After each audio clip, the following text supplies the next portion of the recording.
L'Iran poursuit ses frappes au Moyen-Orient, alors que Donald Trump a de nouveau laissé entendre que Washington était en négociation de paix avec Téhéran. Reconnu coupable de mise en danger de mineurs, le groupe Meta a été condamné à une amende de 317 millions d'euros par un tribunal du Nouveau-Mexique.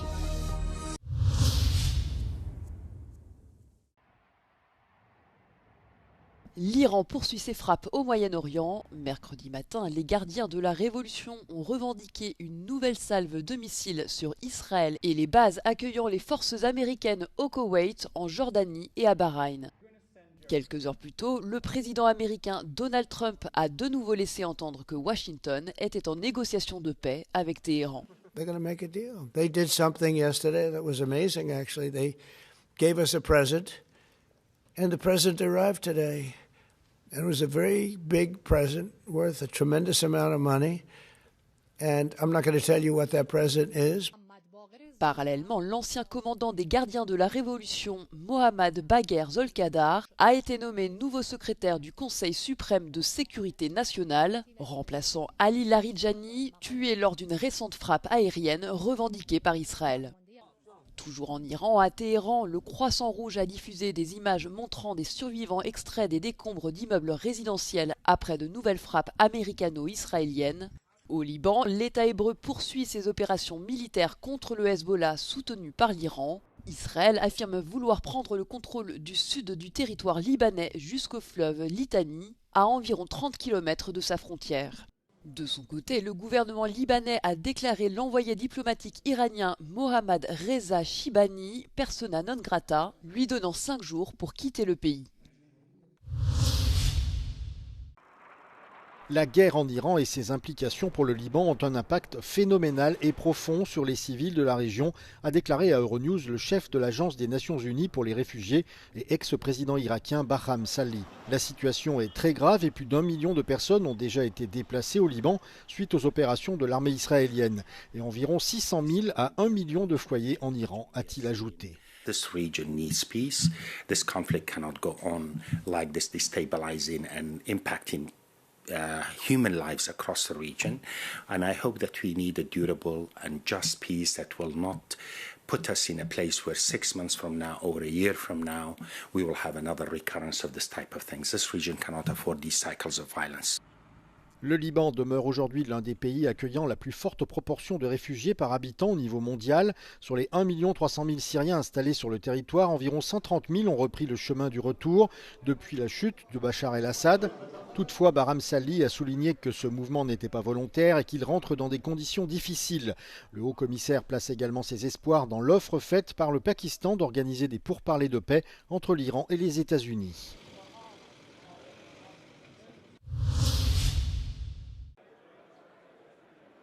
La présidente de la Banque centrale européenne, Christine Lagarde, a déclaré mercredi que la BCE disposait de plusieurs options pour faire face à la crise énergétique liée à la guerre au Moyen-Orient. Elle a insisté sur le fait que la BCE était bien placée pour faire face à ces turbulences, l'inflation étant actuellement proche de son objectif de 2% et l'économie de la zone euro reposant sur des bases solides.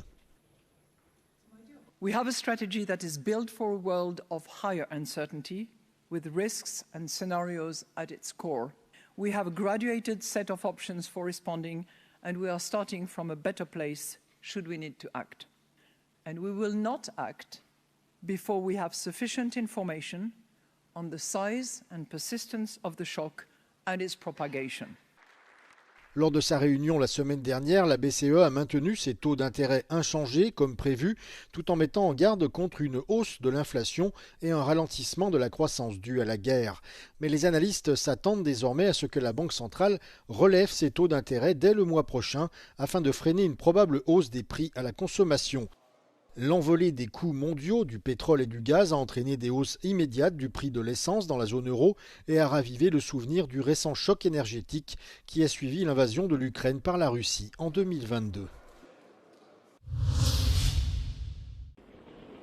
Les autorités libyennes ont diffusé une vidéo et des photos montrant un câble de remorquage attaché au méthanier russe endommagé Arctic Metagaz qui dérivait en Méditerranée depuis 3 semaines à la suite d'une attaque présumée par un drone maritime.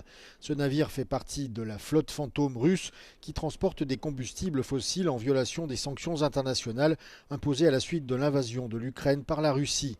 Les gardes-côtes libyens ont indiqué que le méthanier transportant du gaz naturel liquéfié est en train d'être remorqué vers une zone sûre près de la ville de Zouara, sur la côte ouest de la Libye.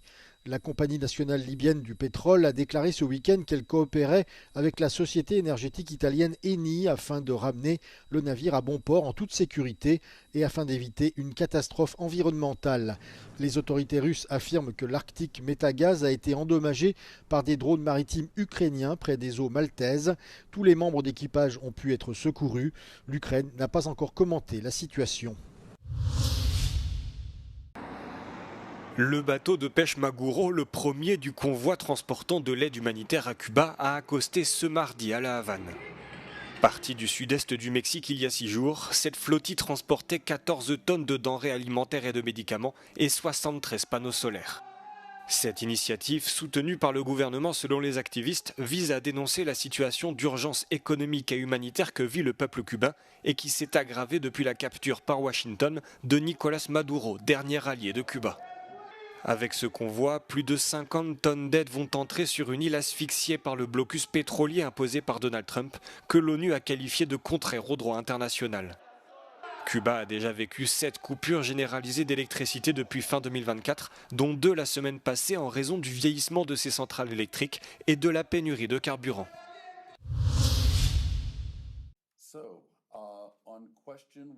Reconnu coupable de mise en danger de mineurs sur ses plateformes, le groupe Meta a été condamné à une amende de 317 millions d'euros par un tribunal du Nouveau-Mexique. Selon le jury, le géant des réseaux sociaux a sciemment dissimulé des informations liées à l'exploitation sexuelle d'enfants, tout en tirant profit de leur vulnérabilité et de leur inexpérience à des fins commerciales. Meta knew not only what was going to happen, but it saw what was happening unfold in real time.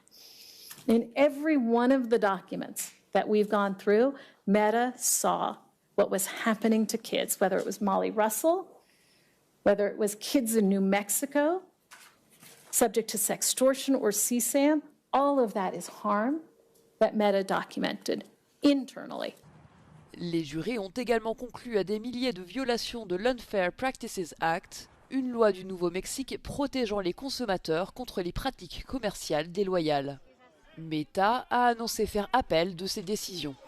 Ce procès connaîtra par ailleurs une seconde phase en mai prochain, visant à déterminer si Meta constitue une nuisance publique, auquel cas le groupe pourrait se voir contraint de financer des programmes d'intérêt généraux pour remédier aux préjudices causés. C'est une exposition inédite qui s'ouvre ce mercredi à l'Orangerie. Une cinquantaine d'œuvres du douanier Rousseau, dont 18 provenant de la fondation Barnes, basée à Philadelphie, sont présentées pour tenter de rendre hommage à un peintre souvent tourné en dérision lorsqu'il était encore en vie.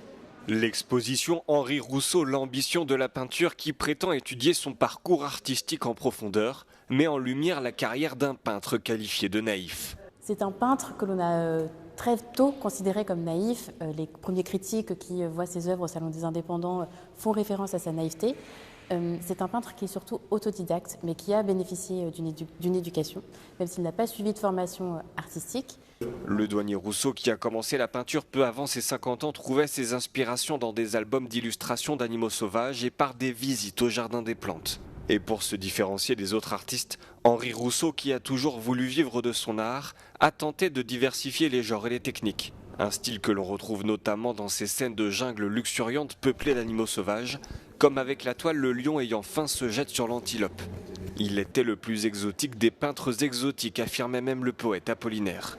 C'est une œuvre qui parle aux enfants parce qu'elle est très directe. Et je pense qu'aujourd'hui, plus que jamais, on verra dans ces œuvres leur force et leur modernité. Ça ressort du rêve, mais ça ressort aussi de quelque chose qui nous touche, j'allais dire, assez directement dans nos rêves, mais aussi dans nos angoisses. L'exposition permettra également de découvrir le tableau La Bohémienne endormie, prêté par le MoMA de New York, l'un de ses chefs-d'œuvre, mais l'une de ses toiles les plus mystérieuses. L'univers du douanier Rousseau s'expose à l'Orangerie jusqu'au lundi 20 juillet.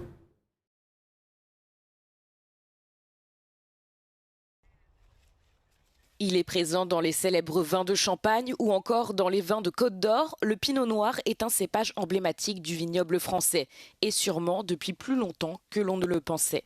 Une étude retraçant le génome de pépins de raisin trouvés sur différents sites archéologiques ont retrouvé la trace de ce fruit sous la même forme génétique dans une poubelle datant du XVe siècle. C'est un siècle célèbre pour la fin de la guerre de 100 ans, par exemple. C'est celui qui a vu la fin de Jeanne d'Arc. Et bien, donc, on peut imaginer finalement que Jeanne d'Arc a pu croiser les mêmes fruits de la vigne que ceux que l'on produit aujourd'hui. S'il a bien été consommé, les scientifiques ne savent cependant pas si les habitants de Valenciennes du XVe siècle le dégustaient sous forme de jus, de vin ou de raisin de table.